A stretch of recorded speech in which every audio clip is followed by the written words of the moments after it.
Disclaimer. दोस्तों, ये कहानी केवल एक काल्पनिक रचना है। इसका वास्तविक जीवन से कोई भी संबंध नहीं है। कृपया आप कहानियों को केवल मनोरंजन की दृष्टि से ही सुने। साथ ही अगर यह चैनल नॉवल स्टोरी 2.6 पर पहली बार आए हैं तो सब्सक्राइब और वीडियो को भर भर लाइक करना ना भूलें। धन्यवाद। एपिसोड 45। राधिका जी का रो रो कर बहुत ज्यादा बुरा हाल हो गया था। वही ऋषभ जी और आशीष उन्हें कब से संभालने की कोशिश कर रहे थे, लेकिन राधिका जी चुप होने का नाम ही नहीं ले रही थी। ऋषभ जी समझ गए थे कि इस बात ने उनकी पत्नी को फिर से उनके पुराने दिन में लौटा दिया, इसलिए उन्होंने उसके गले के पास के नस को दबा दिया, जिससे राधिका जी शांत हो उनके बाहों में गिर गई। इन्होंने राधिका जी को अपनी गोद में उठा लिया और आशीष की तरफ देखते हुए बोले, जाओ और डॉक्टर को लेकर आओ। वही स्नेहा अपने कमरे में बैठी नेल पेंट लगा रही थी। उसको इन सब चीजों से मतलब नहीं था।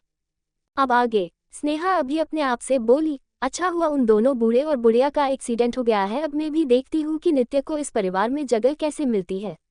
वैसे तो उन बूढ़े लोगों ने कभी मुझे अपनी पोती नहीं माना, लेकिन जब पता कि उनकी असली पोती घर आ गई तो उन्होंने उसे तुरंत एक्सेप्ट कर लिया हुआ। इधर हॉस्पिटल अब तक सर्जरी को लगभग 3 घंटे से ऊपर हो गया था। रक्षित की नज़र ऑपरेशन थिएटर के ऊपर जल रही रेड लाइट पे थी। वही पायल भी एक साइड खड़ी थी और मोक्ष नीचे से गया हुआ था। रक्षित पायल की तरफ देखते हुए बोला, क्या तुम उसे बहुत अच्छे से जानती हो? उसकी बात सुन पायल अपना सर हाँ में हिला देती है।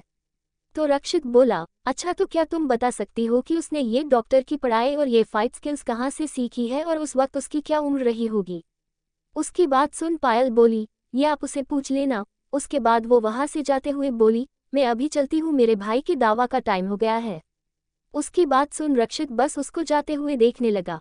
वही रक्षित अपनी जगह पे बैठा हुआ थैली भी अब तक नित्य के लिए कुछ खाने को लेकर आ गया था। अब तक ऑपरेशन को 4 घंटे हो चुके थे। तभी वह पे राधिका जी, ऋषभ जी और आशीष और उनके पीछे पीछे स्नेहा भी आ गई। आते ही उसकी नज़र मोक्ष पे चली गई। उसने अपनी नज़र इधर उधर घुमाई, लेकिन उसे नित्य कहीं दिखाई नहीं, जिसे देख उसको खुशी होने लगी। आखिर ये तो चीज़ चाहिए थी। राधिका जी जल्दी से रक्षित की तरफ आते हुए बोली, बेटा तुम्हारे दादाजी अब कैसे हैं और दादी माँ वो कहाँ है? इस वक्त राधिका जी की हालत कुछ ठीक नहीं थी। रक्षित ने उन्हें संभालते हुए बोला, मॉम आप टेंशन मत लीजिए, अगर दादी माँ ने आपको ऐसे देखी तो दादी माँ डैड को एक अच्छा सबक दिखाएगी, क्यों है न डैड? ये बात उसने ऋषभ जी तरफ देख बोला। उसकी बात सुन आशीष भी बोला, देखिए न भाई, मैं भी इन्हें कब से यही बोल रहा हूँ, लेकिन ये है कि बस रोए जा रही है। उसकी बात रक्षित बोला, दादी माँ बिल्कुल ठीक है, उन्हें बस फ्रैक्चर हुआ है, वो अभी बेहोश है, कुछ ही देर में उन्हें होश आ जाएगा। दादाजी भी ठीक है, उन्हें बस छोटी सी सर्जरी की जरूरत है। रक्षित को पता था उसकी माँ अपने सास ससुर को बहुत मानती है। उन्होंने अपने बचपन में कभी भी माँ बाप का प्यार नहीं मिला था, लेकिन जब उनकी शादी ऋषभ जी हुई तो उनके पेरेंट ने राधिका जी को बहू से ज्यादा बेटी बनाया था और बहुत प्यार दिया था। अगर राधिका जी की नज़र से देखे तो उन्हें भले ही राधिका जन्म नहीं दिया था, लेकिन प्यार ऐसा करते थे जैसे वो उनकी सगी बेटी हो। इसलिए रक्षित ने दादाजी की कंडीशन को लेकर झूठ बोला था। वो अपनी माँ की ऐसी हालत नहीं देख पा रहा था। तभी स्नेहा अपनी आंखों में झूठे आंसू लिए हुए बोली, भाई क्या आप सच बोल रहे हैं ना? दादाजी और दादी माँ बिल्कुल ठीक है, क्या मैं एक बार उन्हें देख सकती हूँ? उसकी बात सुन रक्षित ने उसकी तरफ देख, फिर उसे नित्य का बिहेवियर याद आया। इन सब में नित्य ने अपनी आंखों से एक बूंद आंसू नहीं आए थे, बल्कि वो एकदम शांत और कंपोज थी। उसने रोने की जगह समझदारी से काम लिया। जो काम रक्षित को करना चाहिए वो काम आज नित्य कर रही थी। उसी ने हॉस्पिटल में दादाजी की सर्जरी की तैयारी किया था और अब सर्जरी भी खुद ही कर रही थी। और वो यह क्या कर रहा था? बस एक बूढ़ बने अपनी बहन को देख रहा था, वो उसकी कोई मदद नहीं। इस बात को सोचते हुए उसे थोड़ा गिल्टी फील होने लगा था। वो स्नेहा की तरफ देखते हुए बोला, अभी नहीं, अभी उन्हें ऑब्जर्व रूम में रखा गया और दादाजी की अभी सर्जरी शुरू है। राधिका जी अपने चेहरे पे हल्की उदासी से बोली, क्या मैं उनसे मिल सकती हूँ? उनकी बात सुन और उनकी हालत देख रक्षित अपना सर हिला देता है, जिसे देख ऋषभ जी उनको अपने साथ ले जाने लगे। तभी रक्षित बोला, आप स्नेहा को भी अपनी साथ ले जा सकते हैं। लेकिन स्नेहा मन कर देती है। उनके जाने अब सब लोग वही बैठ गए। सभी की नज़र जहां ऑपरेशन थिएटर के डोर पे थी तो वही स्नेहा के दिमाग में कुछ चल रहा था। थोड़ी देर बाद कुछ सोचकर स्नेहा रक्षित के पास गई और बोली, भाई नित्य कहाँ है? वो तो आपके साथ ही हॉस्पिटल आई थी ना, और दिखाई भी नहीं दे रही है। स्नेहा ने इस चीज के बहाने नित्य के बारे में जानकारी लेना चाहती थी ताकि वो अपना का कर सके। रक्षित को अभी स्नेहा और नित्य के रिलेशन के बारे में पता नहीं था, लेकिन उसको इतना पता था कि नित्य को स्नेहा से कोई प्रॉब्लम नहीं थी। ये सोचकर रक्षित अभी उसको कुछ बोलता उससे पहले ही मोक्ष बोला, वो जा चुकी, उसे कुछ काम आ गया था। उसकी बात स्नेहा मन ही मन खुश हुई। वही रक्षित मोक्ष को देखने लगा, आखिर वो करना क्या चाहता है। वो मोक्ष को घूरने लगा। वही मोक्ष को उनकी घूरती नज़र का कुछ असर नहीं पड़ा, बल्कि वो तो वैसे अपने कोल्ड एक्सप्रेशन के साथ खड़ा था। उसने एक नज़र कहीं देखा, उसके होठों पे हल्की मुस्कान आ गया था। ये कोई आम मुस्कान नहीं थी। वही स्नेहा ने थोड़े उदासी भरी आवाज में बोली, ओह अच्छा, कोई बात नहीं। वैसे भी वो दादाजी और दादी जी मिली नहीं है न, इसलिए वो अभी आगे कुछ बोलती कि तभी उसका फ़ोन रिंग हुआ। उसने कॉल को पिक और ऐसा दिखाया कि जैसे उसने गलती से फ़ोन को स्पीकर पे कर दिया हो। दूसरी तरफ से आवाज़ आई, स्नेहा मैंने अभी तुम्हारी बहन को देख जो कि शॉपिंग कर रही है। उसकी बात सुन स्नेहा ने जल्दी से फ़ोन को अपने कान पास लगा लिया। अब तक वहाँ पे राधिका जी और ऋषभ जी भी आ चुके थे और उन्होंने ने भी फ़ोन से आती हुई आवाज़ को सुन लिया था, लेकिन वो ज़्यादा कुछ नहीं बोली। उनके हिसाब से नित्य को इस माहौल से दूर रखना अच्छा होगा। वैसे भी उसने बेदी परिवार में बहुत चीज़ को देख है।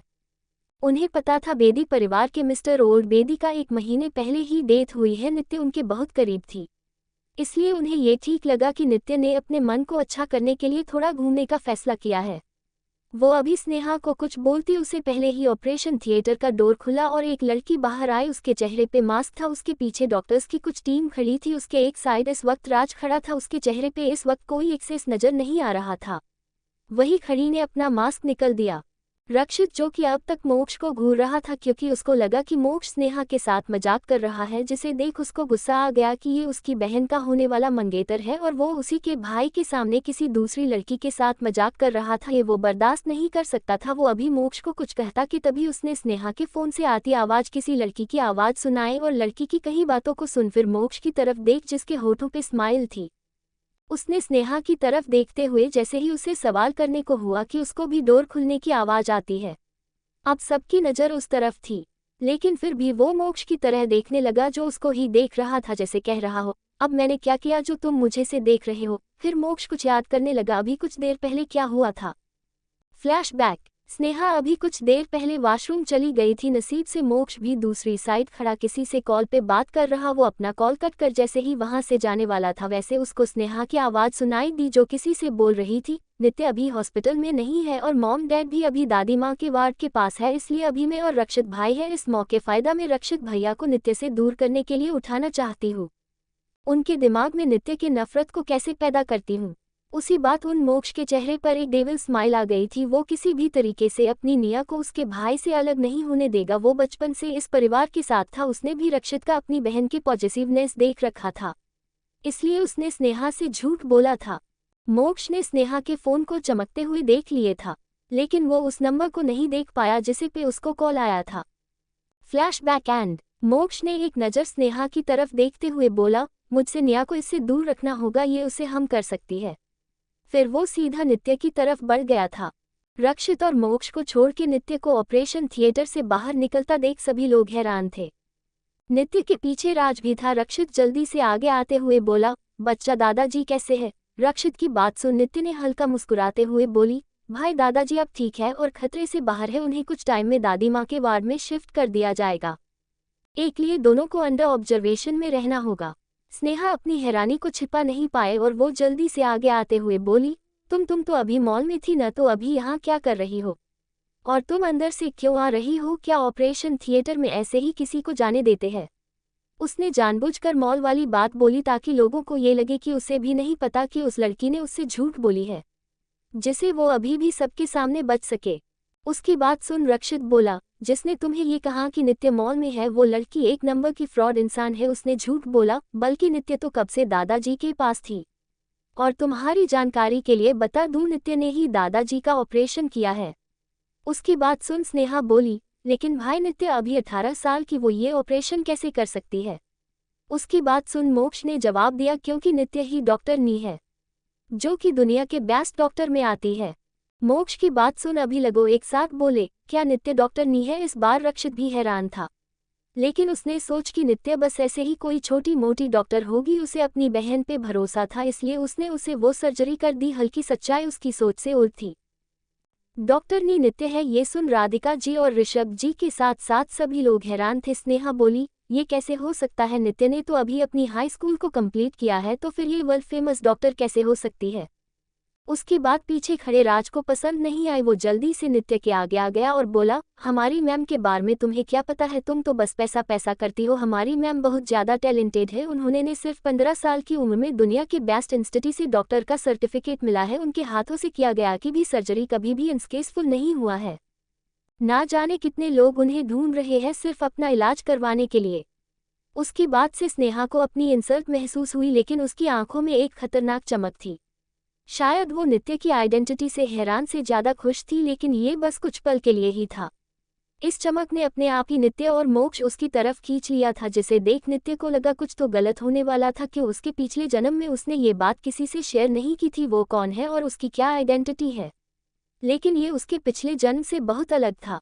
दूसरी तरफ बेदी परिवार में इस वक्त टेनेसी का माहौल चल रहा था। अचानक से बेदी परिवार के होटल बिजनेस नीचे जा रहे थे। उन्होंने जिन जिन कंपनियों से कालेब किया था वो सब लोग अपना कोलेबोरेशन को तोड़ रहे थे। उनका होटल का बिजनेस लॉस में जा रहा था, जिसे महेश बेदी को समझ नहीं आया कि अचानक क्या हो रहा है। महेश किसी से कॉल पे बात कर रहा, वह साइड बैठी सलोनी जी और शिवानी परेशान थे। वह उनके बगल वाले सोफे बैठा सत्यम आराम से काफी पी रहा था। उसको इन लोगों से कोई लेना देना नहीं था, खासकर तब जब नित्य इस घर से जा चुकी थी। सत्यम के लिए नित्य उसकी एक लौटी परिवार थी, क्योंकि दोनों ने बचपन में एक दूसरे को अपन सहारा बना लिया था। उन दोनों इस घर में सिर्फ दादाजी से मतलब था। शिवानी जब उसको इतने आराम से काफी पीते देखी तो उसको खून जल उठा था। फिर भी वो आने चेहरे पे झूठी उदासी लिए हुए बोली, भाई आप आराम कैसे कर सकते हैं, इधर डैड कितने परेशान हैं और आप आराम से काफी पी रहे हो। उसकी बात सुन सत्यम ने उसकी तरफ बिना देखे बोला, ये उनकी कंपनी है तो वो खुद संभल सकते हैं, मुझे उस कंपनी से कोई लेना देना नहीं। मैंने अपने खुद के बिजनेस को शुरू किया है जो बहुत अच्छा चल रहा है। तो दोस्तों आगे कहानी में क्या होगा ये जानने के लिए स्टोरी को सुनते रहिए सिर्फ और सिर्फ नॉवल स्टोरी 2.6 पर। अगर कहानी आप सबको पसंद आए तो लाइक शेयर और कमेंट जरूर करें। धन्यवाद।